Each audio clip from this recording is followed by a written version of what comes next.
Well, so I'd like to invite up today Melissa Grobmeyer. Y'all know Melissa. She's a key leader of this church for many, many years. Married to Albert. They've raised two beautiful children, Olivia and Cinco, and I thank you in advance for your own sharing. Thank you. All right. So in the family I grew up in, tithing was not a thing.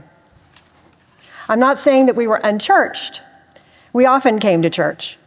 Sometimes sneaking out or not really sneaking out of this side door so not as to be late for brunch.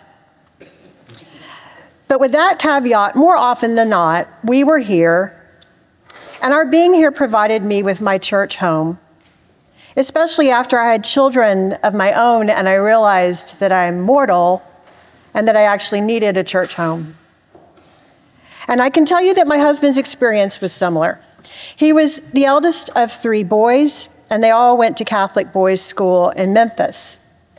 Albert's dad was a surgeon and frequently on call, and so for their mom, the idea of hauling those three boys back up to church on Sunday was just exhausting. So tithing was not really a thing for them either. And I relay this to emphasize that there was a bit of a hump we had to get over when it came to giving more money than whatever we might dig out of our pockets to put in the plate on Sunday mornings. But I can tell you what changed my thinking because I remember it vividly. I was here in the pews this time of year about 20 years ago, and Craig Childers was the treasurer at the time. And he got up and stood where I'm standing right now, and he recounted how his wife, Jens, went to Starbucks almost every day for coffee, and every day that coffee cost $4, about $4. And then he did the arithmetic, the kind of math that I can understand, which was $4 a day times 7 days a week times 4 weeks per month times 12 months per year. It came to $1,344 for coffee money. And then he pointed out that if everybody in the parish would give the same amount of money as Jens that Jens spent on coffee, that we would make the budget. Well, Craig's anecdote caused a paradigm shift in my thinking because at the time I went to Starbucks almost every day when I picked my kids up from First Steps just to get through the afternoon. And I realized that the benefit I received from being a part of this community was 1,000 times more precious to me than my daily coffee indulgence.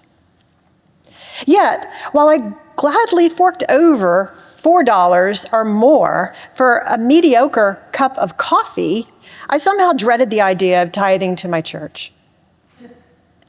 I hadn't really thought about how much it cost to keep the lights on, or to produce the ministries here, or to pay the salaries here, and I guess I was a victim of magical thinking. And anyway, Jesus was going to take care of it. But once I started considering how much this place and this community meant to my family and to me, I wanted to give more and more, not only money, but time, talent, and energy. And so after much deliberation, the Grobmeyers started tithing. And then a funny thing happened. You know, when Jesus said, "Where your treasure is, your heart will be also," and I know we've heard that a lot over the last month. But he was right. Because once you have skin in the game, you just naturally care more. And when you care more, you become more involved. And when you become more involved, you meet more people that you didn't realize you had so much in common with. And the main thing you have in common is a desire for God and a love for St. John the Divine. And that love builds on itself, just like in Jesus' parable about the kingdom being like a mustard seed. What starts as a little seed, or in our case, coffee money, turns into the blessing of participating in the kingdom. And that's just great.